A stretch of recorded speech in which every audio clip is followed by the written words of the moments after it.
You know you're gonna lose. You know love's drifting. It's a good day for the blues. Always have a good day. Cory Leutjen, Good to see you, my friend. good to see you. So tell me why you do what you do.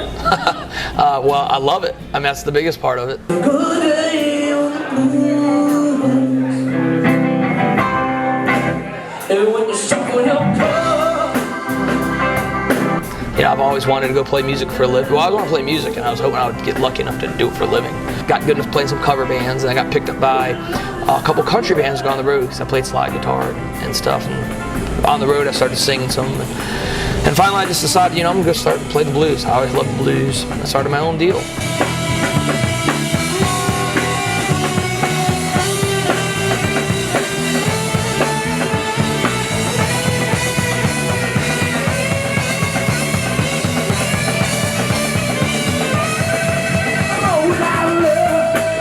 Everybody thought I was crazy because country was so hot. You know, live here in North Carolina, and it's just the hottest thing in the world. And I just want to go play blues. I'm going to do it until they quit hiring me. And that was 9 years ago. And it's just gotten bigger and bigger every year. I love that we travel. I love meeting new friends. And I just love that feeling of hitting the stage and that first few notes, watching the room turn and say, man, who are these guys? So somewhere in there and being able to make a living of doing it is just, it's an absolute blessing. And I love getting up and doing it every day. It's our pleasure to present last year's Blues Challenge winner, Cory Leutjen, and the Traveling Blues Band.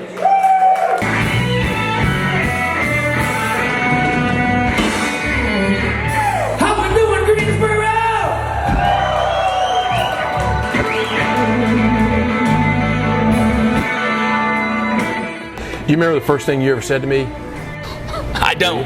You said, hey Maury, I've heard a lot about you, and I'm going to hire you, but I cannot yet afford you. But I'm going to hire you anyway, and you're going to have to deal with that until I can afford you, because I'm going places, and I want you to go with me. That sounds like me. Yeah, sure. Well, that was right before the Carolina Blues Festival, the year that you played. 4 notes in on the first song, I said to Carrie, my wife, you know what? I'm going to take him up on that deal. From Ashboro, Cory Leutjen, the Traveling Blues Band, right here.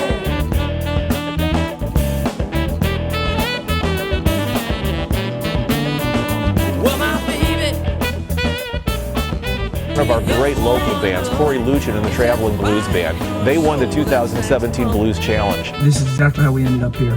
I was 15 years old, had a high school sweetheart. She broke my heart. About the slide trombone.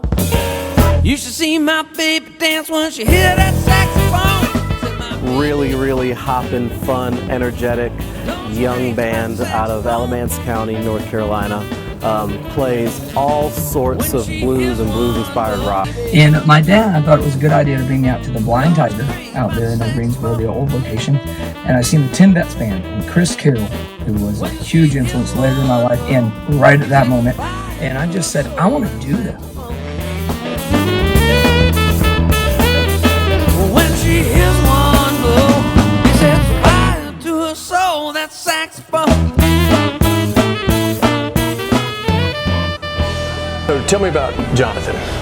Yeah, Jonathan Link, world-class sax player that I got lucky to meet. I was hosting an open jam because I'm doing this, scraping all my money together so I can play on the weekends and trying to make it as a professional musician. And around the corner comes this guy with a saxophone. And you know, the thing about an open jam is they're a great place to meet musicians, and there's always 10 guitarists and a couple drummers and hopefully a bass player, but there's never a horn player that comes out. So I see him, I said, man, just come on up. He didn't have to wait and sign the list, just come on up. He got up and he just, blew the doors off the place, you know? And I was like, holy smokes. The first, 6 months of the blues band, when I actually finally did it, he would play whenever he wasn't hired out by all these beach bands. And he just started playing a little more and a little more. And then we kind of hit off as buddies. And, you know, I was trying to get these songs in where it'd be funky and play more and more. And I got home one night. We were actually playing right here. We were playing at Lucky's Burger and Tap where it all kind of started. And I got home, it's 3 in the morning, I was sitting on my couch, and I said, man, that sax player is really, really good. I gotta keep him. And I really gotta have a moment to make him shine. And I had a waiter pad that we would take drink orders, so I used to bartend in a pad. I sat down on my couch, and I wrote Crazy About a Saxophone.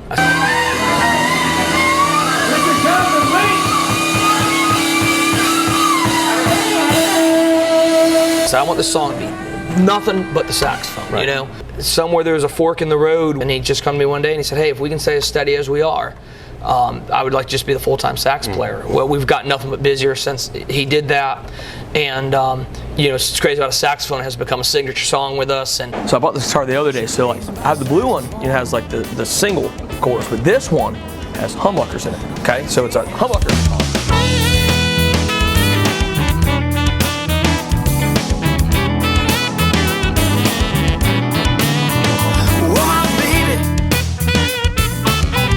Lord, you're crazy about a saxophone. Lord, my baby, she's crazy about a saxophone. And when she hears one blow, it sets fire to her soul, that saxophone.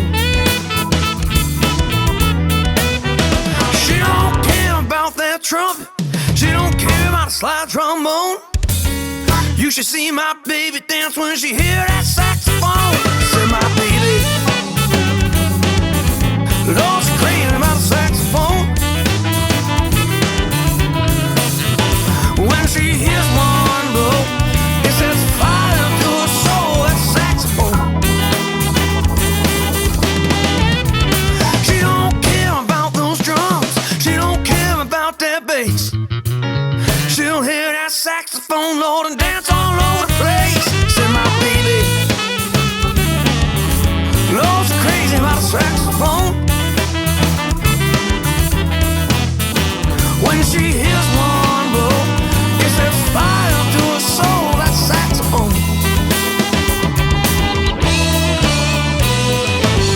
I can play my guitar all night long, sing my heart out in every song.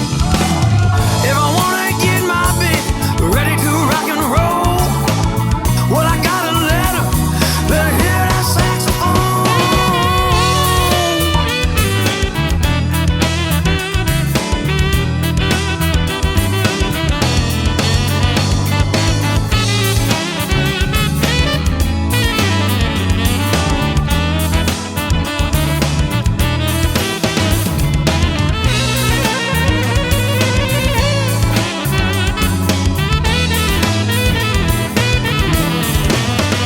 Well, you know it's my baby when you call on the telephone. Even her ringtone is a saxophone. Say my baby, she's crazy about a saxophone. When she hears one blow, it sets fire to her soul, that saxophone. Yeah, when she hears one blow, it sets fire to her soul, that saxophone.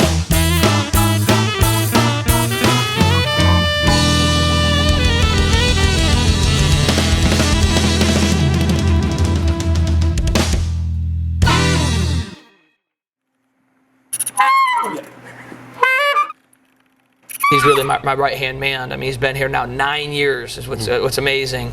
And he really rounds out the sound, I think, of the blues band. And he gives us our own little unique spin on some blues tunes. He really, one of the best musical ears I've ever met, as far as being able to pick music notes out of the ear. He's got a great feel for music, and he's probably just, overall, just one of the best musicians I've ever played with, and it's a real privilege to have him in the band. You know, I've been traveling with you for what, 5 years now, and I don't know how many times I've seen your band play, 200, 300. Yeah, easily. And there have been a couple times where I'm videoing him playing that song, and I screw up the video because I forget that I'm videoing and I lift up to watch him. But I've also noticed there's been a bunch of times where he blows your mind on stage even after all this time. You know, and it's such a magical combination. Absolutely. You know, I think one of the thing that makes the band fun is you know, we're serious about this. You know, I do it for a living. We're professionals, but I've got great players. I hire musicians. You know, when I was putting this together, I mean, I hire Glenn Bickel on keys. It's because I like the way he plays keys. So I want him to play keys, and Rob Delhente on bass, or Todd Grubb on drums, or when Spencer jumps on drums, or Terry, or you know, some of these guys that help us make the 250 shows a year that we do. I look for great players, and because I got great players, and Link being one of them, is what people forget about is, like, as the fans out there are watching us and enjoying what we're doing, I'm a fan of Jonathan Link when he's playing sax, or I'm a fan of Glenn when he's playing keys. We're fans of each other. Like, I am like rooting him on just like you are. It's just that my seat's up on the stage. Right. And it blows my mind, because I really have a first-class seat to a world-class player, and I'm just a fan of him, and he does. He's a real mesmerizing player. Yeah, but I'd like for you to explain to me. You got Luetjen Link. I want you to kind of explain that concept. You got you solo, and then you got the band. I've been to Walkers with you. I've been to some of these small venues, but I've also been to a lot of big places and get ready to go to Alaska with you. Yeah. So I want you to kind of explain the band and the vision for the band. When I first started the band, there's a few options to do, and that was, you know, we're first starting out. I have this band, and right off the bat, I said, I'm taking every damn show I can get, because I just got to get my name out there. I got to let people know that I got my own thing started, that we're playing the blues, and we're gonna do what no band does right now. That's play the blues, play it well, have our own brand of it, and we're gonna do it till they quit hiring us. So we started when we went to Greensboro. You know, Walkers, Wahoo, Sawmill 2. Places that were willing to give me $300 to start playing with the whole band. And to supplement that, as during the week, I'd have to play solo acoustic gigs for $100, you know, just to try to put money in my pocket to keep this thing going. And then some of those places would pay a little bit more, or a little bit less. Well, as we got going and people started seeing the band, they kept seeing the sax player. So then I started getting venues that would ask me, hey, how much extra would it be to bring your sax player? Well, my name is Cory Leutjen, and nobody can say Luetjen, so everybody shortens it to Luch. That's my nickname, Luch. So we started calling Jonathan Link's the sax player's Link, so we started calling the duo Luetjen Link. Right. So it was that way our fans would know that it wasn't, whether they had just me acoustic, was Cory Leutjen acoustic, then Luetjen Link was, oh, the sax player's with them, right. And then it was the traveling blues band, they knew, oh, it's everybody, you know what I mean? So those were the three tiers of the band. Well, we were actually getting ready to morph just the straight band, because we had so much work. We had won the Piedmont Blues Preservation Society Blues Challenge, went to Memphis once. I'm Cory Leutjen from Cory Leutjen and the Traveling Blues Band, based out of Asheboro, North Carolina. 2017 winner of the Piedmont Blues Challenge, and we're, I guess, a regional touring band now because of it. We got to go to the 2018 International Blues Challenge run by the Blues Foundation in Memphis, Tennessee. Why don't you talk to us about what that experience was like? Yeah, that was, I guess, kind of the coolest part about it is, you know, on top of it, the festivals and exposure and local stuff, you kind of get your Willy Wonka golden ticket, if you will, to be able to go compete internationally against all these great blues bands, and it is international. We went to Memphis, played with world-class players, and it's all because I won the 2017 Blues Challenge. And then we won the Triangle Blues Society Challenge. So we won the one in Greensboro and then the one in Raleigh. And we went in 2019, we won that one. So in 2020, it follows the year later. We're in the International Blues Challenge. We make it to the semifinals, and we turn a lot of heads. This is Cory Leutjen and the Traveling Blues Band.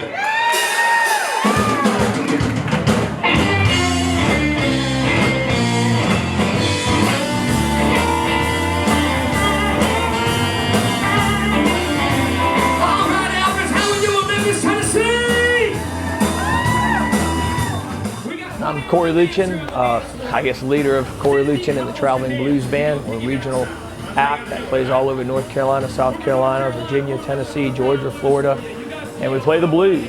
Good blues, that's what we're going to do. This is last you're going to hear me talk. We're going to play some good blues for you, all right? So we went to the IBC's International Blues Challenge under the Triangle Blues Society's banner. The blues societies are what make this possible. It's four in this state that I know: the Charlotte Blues Society, Piedmont Blues Society, Triangle Blues Society, and the East Coast Blues Society. And they all have festivals, they all have a great organizational structure. And you have to win that local chapter of it to be able to go to the IBC's International Blues Challenge. They're registered with them, that's how it works. And you know, I was fortunate enough a couple of years ago to win the Piedmont Blues Preservation Society's Blues chapter, and they sent us, and that's what got me on the map. And then 2 years later, we were able to win the Triangle Blues Society one, and it spread the word.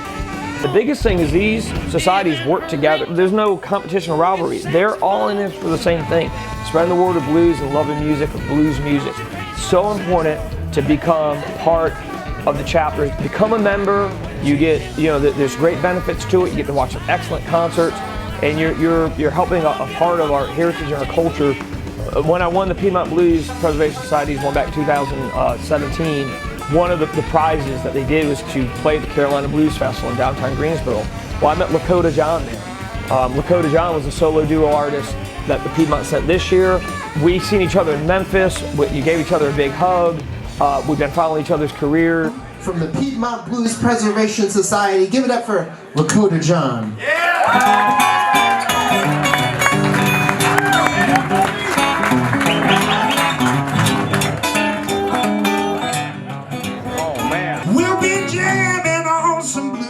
It's amazing the reach. If I wasn't a member of the Piedmont Blues Society and have a chance of that, I would have met a fantastic artist and a good friend now.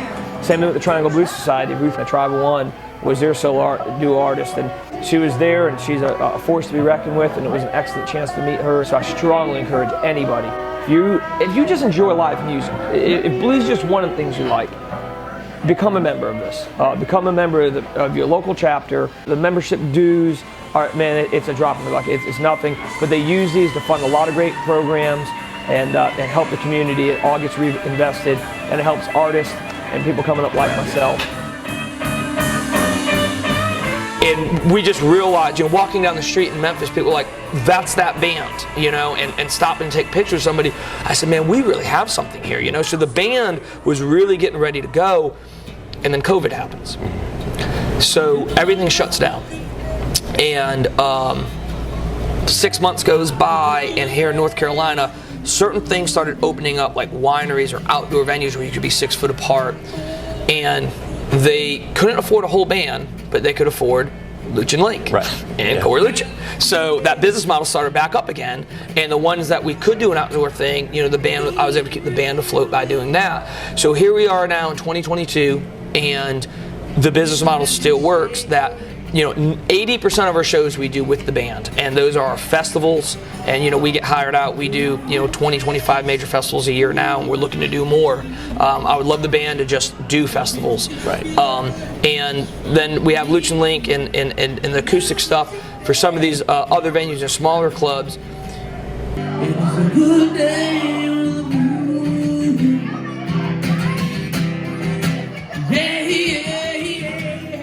And even the band in this case, I remember everyone who has helped me and gave me that first gig in a market.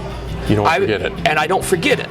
So as long as the same owners that hired me at Sawmill 2 9 years ago are there, whether I'm playing the Greensboro Coliseum, they're going to get a date every year, no matter what, with the blues band, and we're going to pack the place for them, and they're going to make good money. Scott Beasley down at Decker's, down in North Myrtle Beach, that little double-wide trailer they turned into a bar, we're going to pack it for him every time, because he was my first guy down in North Myrtle Beach that gave me a gig. And so that's why the band will play a place the size of a coffee shop, and then also turn around and play the White Oak Amphitheater or Salmon Fest in Alaska, because I just don't forget the people that helped me. You know, they didn't have to give me a gig, but they did. And I still remember that years later. And now that we've got a little bit of a name or a clout to us, and we can bring people with us, it's time for them to enjoy some of those spoils of us bringing customers to their establishment, to their brewery, and to their festival. You know, it's a two-way street. It's not just, hey, put me on the stage and let me play in front of your people. I want to be able to bring people and fans to your venue, to your festival. And we're finally to that crossroads, that point in our career where we're able to do that. And so that's why we have those options. And I realize that, you know, some of the smaller clubs that we play, they can't afford the band, but I can give them a Luetjen Link option and still bring some people. So that's really why that business model has even still stayed intact. Whatever it takes, I'll do what I can do. The bridge is river, the strong need you. No one love is drifting. Thank you, God bless you.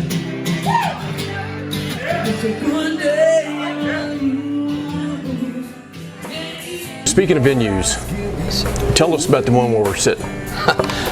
Good old Lucky's Burger and Tap. I believe it'd be safe to say that this is where it started. The whole thing started 10 years ago or something like that. I had an open jam that I started with my best friend, Dwayne Latham. And Asheboro didn't have a music scene whatsoever. Randolph County actually just got alcohol 4 or 5 years before that, where it was legal to purchase inside the city limits. So the music scene was drastically behind, and the bar scene was drastically behind. And I had grown up playing all these open jams in Greensboro and High Point. And I said, we've got to get an open jam here. I have some old speakers and we can set them up here and get some musicians coming in here. Well, it took us about 6 months to really get it going. Again, we started building this music scene and we started meeting players and stuff like that. So we finally got it where Lucky's was the music venue to come to, that musicians wanted to come to. Then bands wanted to start playing here, so there was live music. And the first gig the Traveling Blues Band ever had was I got off the road with the country band, and I called Dwayne, who was doing booking at the time, and I said, do you have any open dates? I'm going to be back in town. I think it was in August. And he said, yeah, I got one Saturday. I said, book it. I want to book it. He said, oh, who? The band you're touring with? I said, no, me. My own band. And I went to see my good buddy Dwayne. I said, hey, Dwayne, man, I'm kind of outdoors, I kind of need a place to stay. And he said, well, what do you want to call it? I said, I don't know, Cory Leutjen something. I'll have to, and I was emailing him. And my email at the time was travelingbluesman@yahoo.com. Right. And he said, well, how about just Cory and the Traveling Blues Band? And I said, perfect, excellent. And that's where it started. And when it first started, it was, you might see me, that show, I think I had, it was Earl Austin on keys, I had a harmonica player, a sax player, a bass player, and a drummer. The next, as it started forming, you might see me with, the sax wouldn't be there, but there'd be a harmonica player, or there'd be keys and sax, and me and a bass and drum. There's always me and a bass and drummer, and then I met some great players down here that got the thing started. Deon McNeil, Patrick Harrison, Will Petty, the first 4 or 5 years, and, Jonathan Link, and we got this thing going. This was kind of like Tuesday night. We could practice and jam and then go play music, and I just helped grow the music scene here, and it helped grow it for me. So to think that it come full circle, now that I'm actually in charge of this bar, it got me started with music that I could start doing professionally. Then my professional career allowed me the funds and the experience to come back and manage my own music venue, where now I can try to take care of some musicians, give them their breaks, give them their chance. Somebody wants to get inside the Randolph County market, they can contact us at a beautiful music venue. It's a music venue ran by musicians. We got a state-of-the-art sound system, excellent lights. It's a great place to play. I mean, right. To think that it's come full circle is just, I'm over the moon. Lucky's Burger and Tap was there at the beginning, and here we are with a whole new chapter with me in control of it.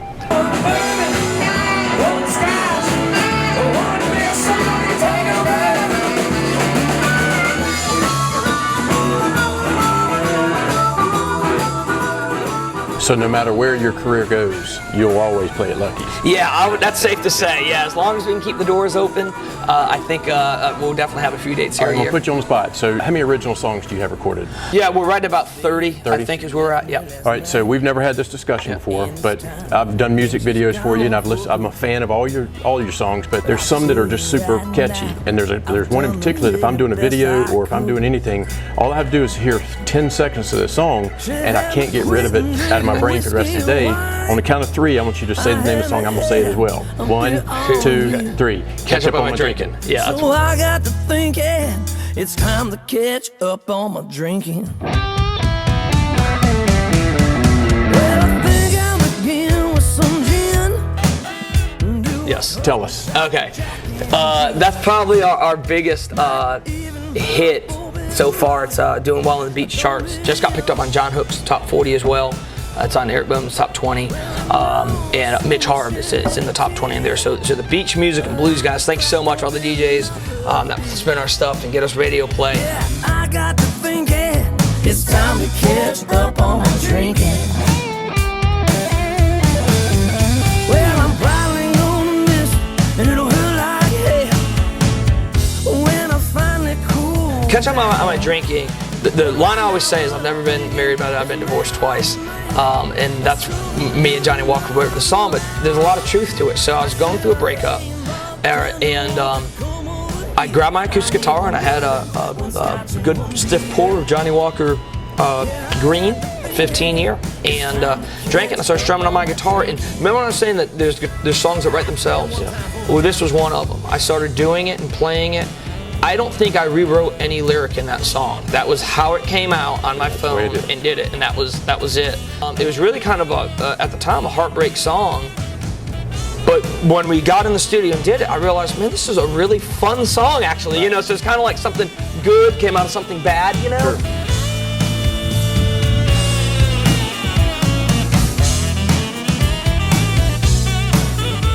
What I love more about this song is normally I'd write a song, go to the studio, record it, and then we start playing it live. With this particular song, when all this was happening, I didn't really have a studio. I was building a studio at the time, my Mojo cabin.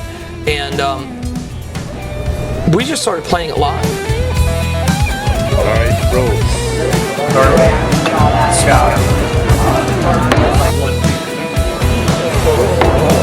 I mean, I showed up to one show and said, hey guys, here's kind of the chord changes, and here's the bridge. We did it in the sound check one time. Next thing you know, we did it, and then we started adding some hits, and so we played it live for 6 months before we ever recorded it. So when we went into the studio, we just cut it, you know? It'll hurt like hell when I finally cool down. But right now what I'm thinking is, man, oh man, I struggle using love around. The first song that people have come up and asked me, man, who does that? Oh, it's me. No, I know you guys played it, but who's the actual original artist? And it was like, me, I wrote that song. Wow, that's one you guys wrote? Yeah, that's one of ours. It's the first time that's happening on a massive scale, and it's just picked up a lot of traction. Everyone who's heard it says, you know, it gives me an earworm, man. It gets in me. I still can't get it out of my head, you know. Download on Spotify and everywhere else, guys, purchase it, because I think that one's going to be here for a long time in all of our shows. It's time to catch up on my drinking.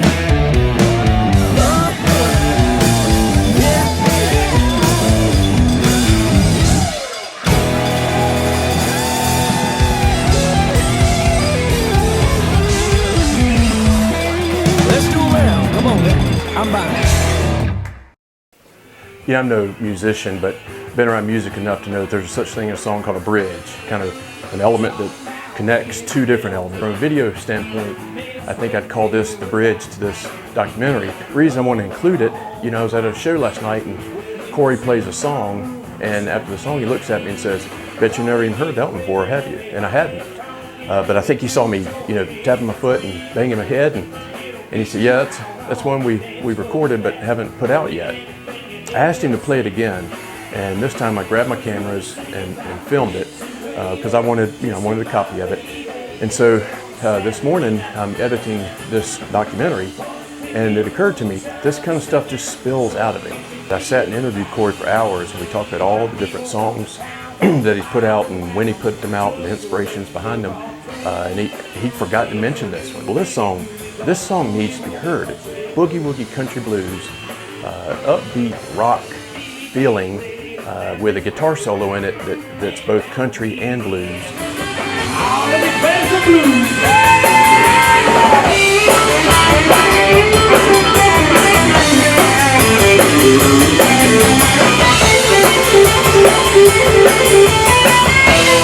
A little country now. It absolutely needed to be included in this documentary, and so this is the bridge between the beginning and the end of what I think is a really cool story about a really cool guy and a great band.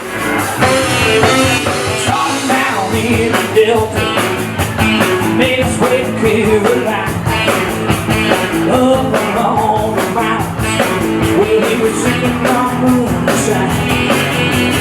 Thought he getting ready, and they hung it, talking, and the juke joint in between. It'll get you out on the dance floor faster than anything you ever seen. Cause we'll be singing about Luetjen waiting, kissing my baby, yeah, on a Saturday night. Front porch picking the moonshine, sipping, so to get you feeling right. Got people from the town, from miles around, just so they can hear our tune. It's a little bitty groovy called boogie woogie country blues.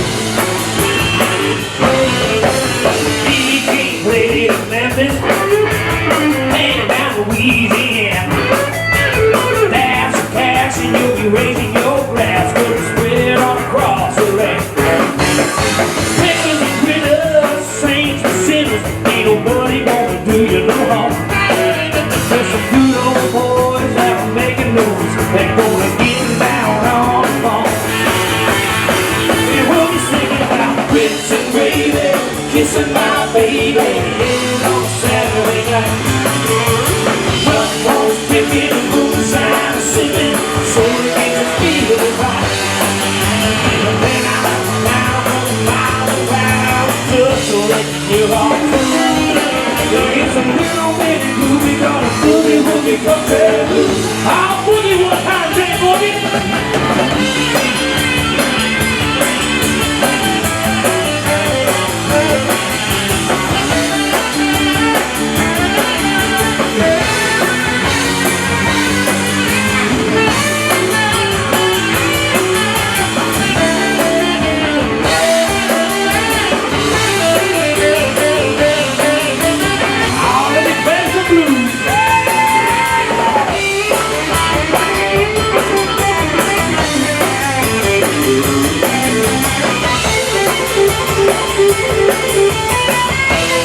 A little country now.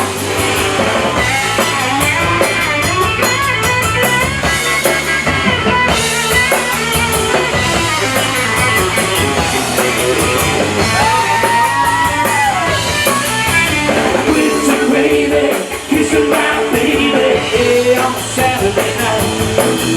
The front porch picking and moonshine and singing, so it makes you feel right. Now people from the town on the mile around, just so they're all tuned. It's a little bitty groovy called boogie woogie country blues. Ah, sing with me now. I said grits and gravy, kissing my baby, Lord, on a Saturday night. I said front porch drinking and moonshine and sipping, so it makes you feel right. Well, people come to town from a mile around, just so they can hear all through. It's a little bitty groovy called boogie woogie country blues. It's a little bitty groovy called boogie woogie country blues. It's a little bitty groovy called boogie woogie country blues.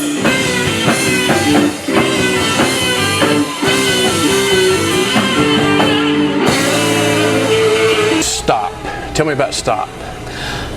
One of my favorite songs was one of those. So when you write songs, you have songs that you get a good melody in your head, or you got some great lines, and you're trying to, you sit on them for like 3 months, and you just, you're trying to piece them together and, kind of put a square peg in a round hole. And then you get songs that pop in your head, and they, you hit a groove on the guitar, and it just writes itself. And 15 minutes later, you got a song. Well, that was Stop.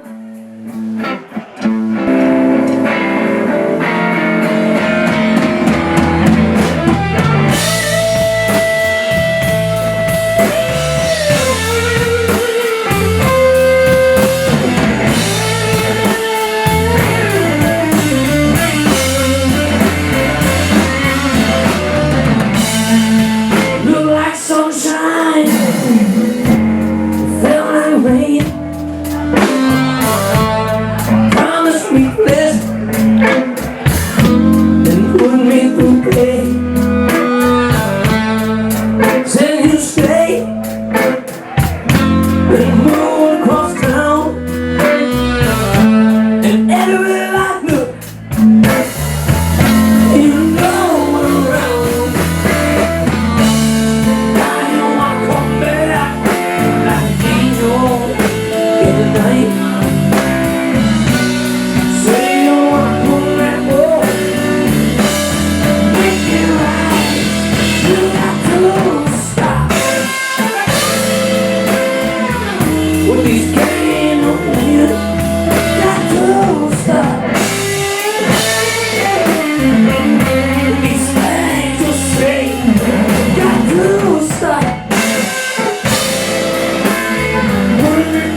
just remember sitting on my living room couch and grabbed my guitar and hit this little groove, and as soon as I hit that A to F7, E7, I said, man, this is perfect speed of it. And I got my little phone out and I clicked it, and next thing you know, I mean, the words just poured out, and I showed it to the guys, and next thing you know, I had a great song.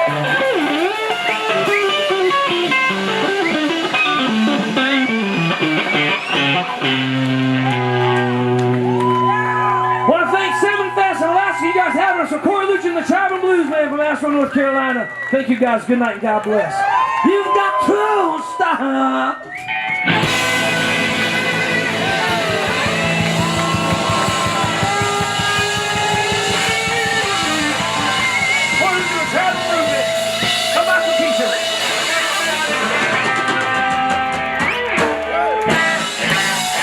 So Saturday, we're finishing up shooting a music video for. Have a seat wherever you guys want. Yeah, you guys are good. Yep, yeah, you're fine. Yep, yep. You really are running this place, right? Yeah. Don't mind us. Yeah, no. So Saturday, we're finishing up a music video for your newest song, Beach Time. Tell us about that one. Beach Time. So we spent a lot of time at the beach. You know, we've had several hits on the charts, and it got us down there. And we accidentally got down there. We did a blues album that beach DJ started playing. So then we said, you know, we're going to write a beach song, and that was "Baby Loves the Shag." Well, it went up the #1 on John Hook's Top 40 chart.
picked up a lot of work.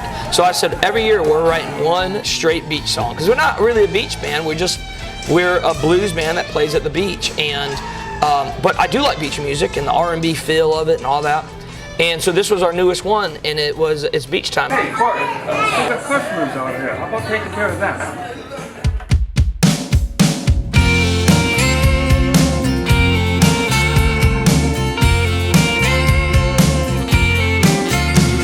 I'm sick of my job and sick of my boss. Got to go somewhere that I can get lost, where there's sun in the sand, where the ocean meets the land. A cooler and chair are all I need. On the beach is where I wanna be, just watching those Carolina girls walk on by. I've got sand in my pockets and sand in my shoes. Nothing to do but lose these blues.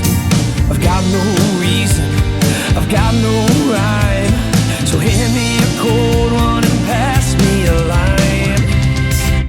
I'm living on beach time, living on beach time. Under the boardwalk is where I'll be, down on the blanket with my baby, just drifting away under that hot summer sun. Sounds of the surf on the radio. I'm not in a hurry, 'cause I got nowhere to go. Might take a little ride down Ocean Drive. I've got sand in my pockets, sand in my shoes. Nothing to do but enjoy this view. Got no reason, I got no rhyme. Hand me a cold one and pass me a lime. I'm living on beach time, living on beach time, just drifting away.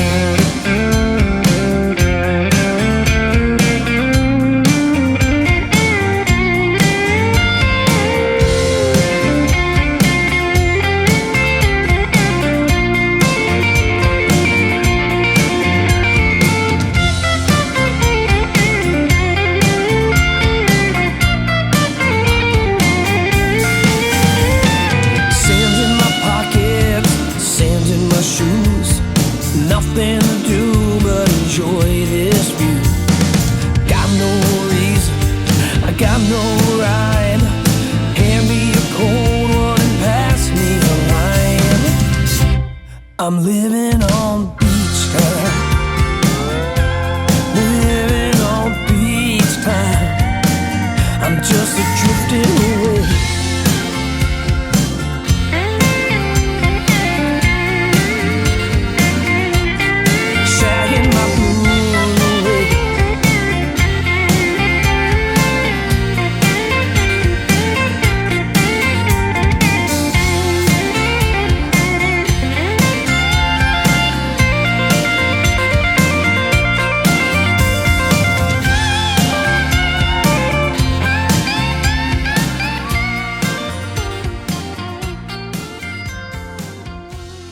There's an old saying, sometimes I listen to music for the lyrics, sometimes I listen to the music for the melody. And either one, whether you're just got your windows down in your Jeep and you're cruising down the road, or whether you want to sing along to it and dance, right. It's a great little beach time.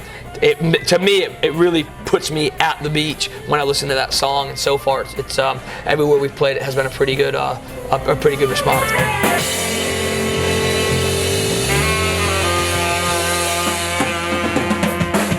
Festival manager calls you right now and he says, I've never heard of your band before, but I'd like to hear about it. What would you say to him?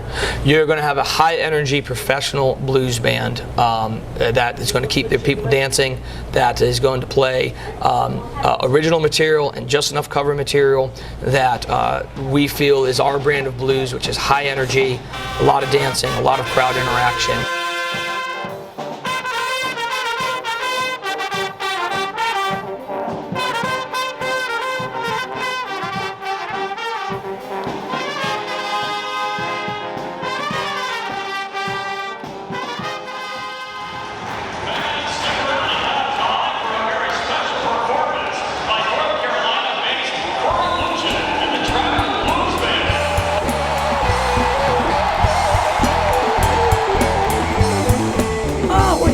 baby. Lord, so crazy about a saxophone. Lord, my baby. Lord, so crazy about a saxophone. When she hears one blow, it sets fire to her soul. That saxophone. Oh, go get him, Jack.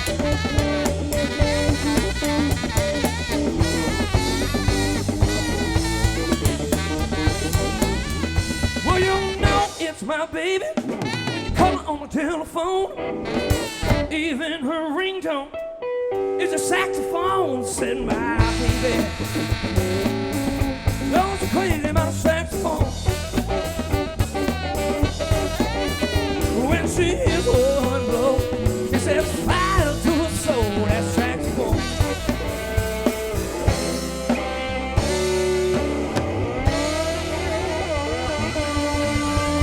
Thank you so much. So cool to be the first band ever play live at halftime show. Cory Leutjen, the Traveling Blues Band. Check us out, travelingbluesband.com. Thank you so much. God bless.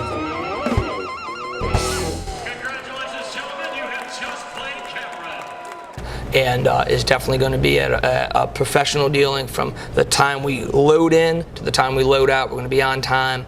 We're going to have a great show for you, and you're going to have professionalism from start to finish, and you're going to have a heck of a show. Up next, we have a band from North Carolina. They are a 2 times Blues Challenge winning group and a regional favorite, performing over 250 dates a year throughout South Carolina, North Carolina, Tennessee, and Virginia. And this is their first time playing at Summerfest and being in Alaska. So let's give them a big warm welcome to Cory Leutjen and the Traveling Blues Band.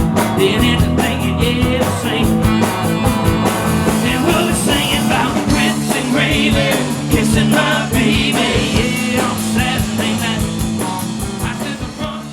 Well, I want to say on camera, you know, I mean, I work for you. We're also really good buddies. Yeah. But I work for you. But I just want to say I'm inspired by you. Oh, well, thank you. You know, and I find myself a lot of times holding 2 cameras and getting a little tired in the back, and then you crank up another song and you do it with the same amount of energy on one show as you do another. It doesn't matter where you play. At Walker's that time there were 10 people there, and you put as much energy into that show as you're going to next week in Alaska. And I just want to say I'm inspired by you. I think the world needs to see some more of what you do, and that's why I wanted to do this video. Well, I think, and I really do appreciate it. I think one of the cool parts of having what success I've had so far in the music business and bar business is the chance to give back. You know, we do some charities, we do some things. We have a Luch Fest, we give back to our veterans. If you're anywhere near Seagrove, North Carolina, there's a great veteran celebration there, a charity, a fundraiser for the heroes of the U.S. military and their families who have sacrificed so we can have the American dream.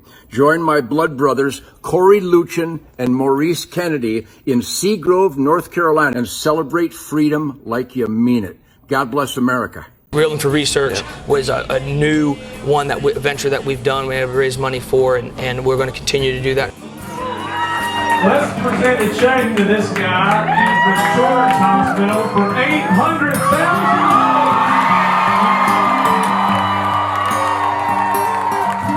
One day doesn't seem that long until one day the doctor gives you the call and tells you the bad news. And then time, a sweet time, it's all you think about and pray that you can hang on.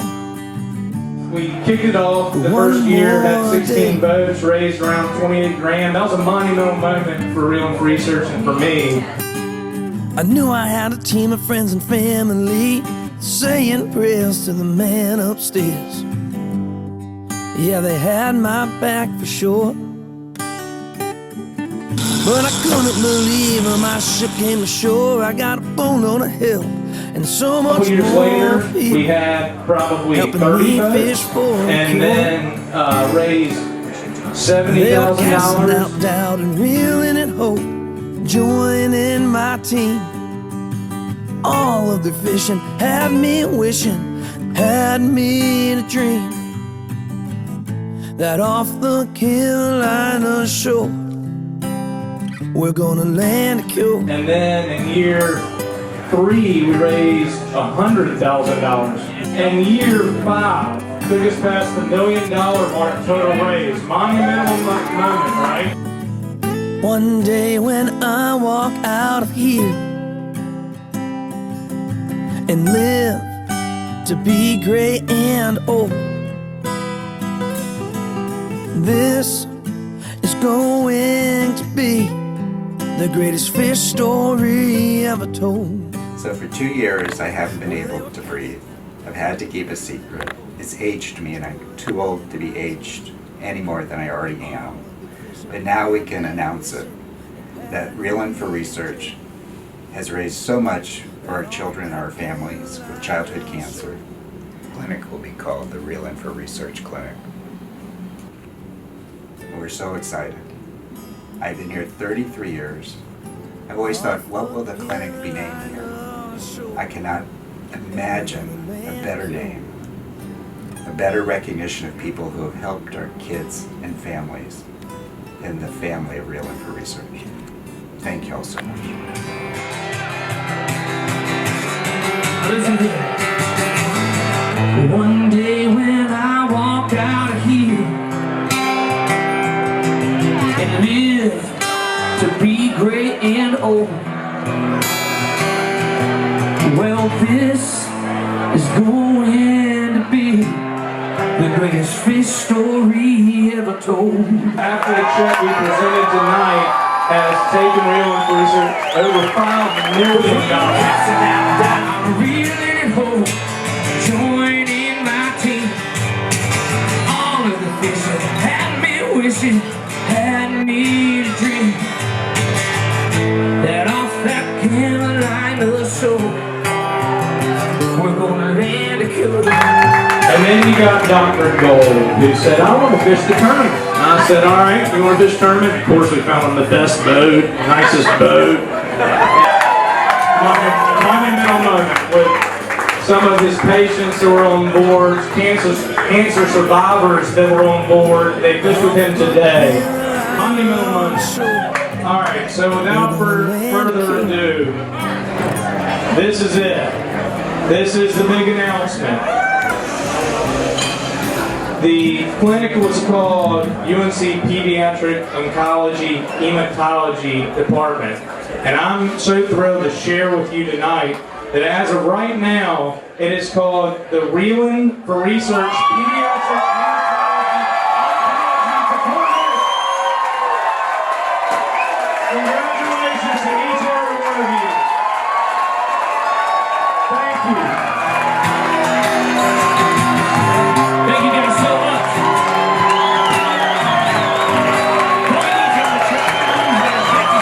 I've been so blessed by fans and friends and family and music and just my life that I think when you give back, it goes full circle. And if I can, it's just one of those deals. A lot of people help me along the way, and if I can reach a hand and help them, it's even better. And I'm just glad to be here, and I'm glad to be able to do it every day. And I appreciate all the hard work that you and a lot of people around me put into this entire effort to make it the Traveling Blues Band what it is. Awesome. Love you, dog. Love you too, buddy.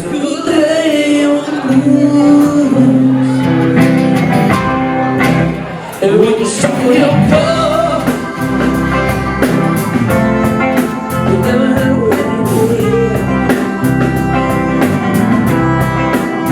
When love is awkward, you never had a big mistake. When you trust me to go, now you're gonna lose.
Ladies and gentlemen,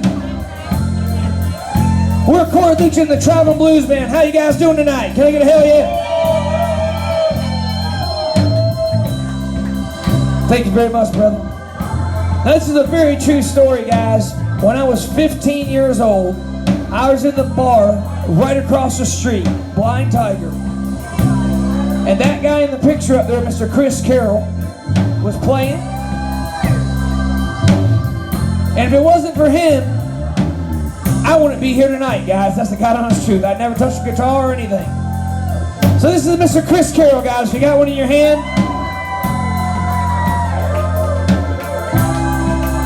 I love him and miss him, like we all do, guys. This one's for Chris, guys. Thank you so much.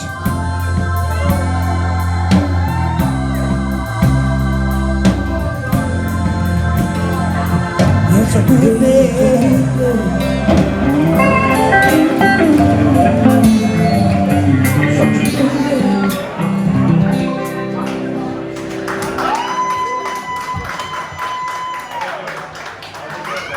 Thank you so kindly, Cory Leutjen, the Traveling Blues Band.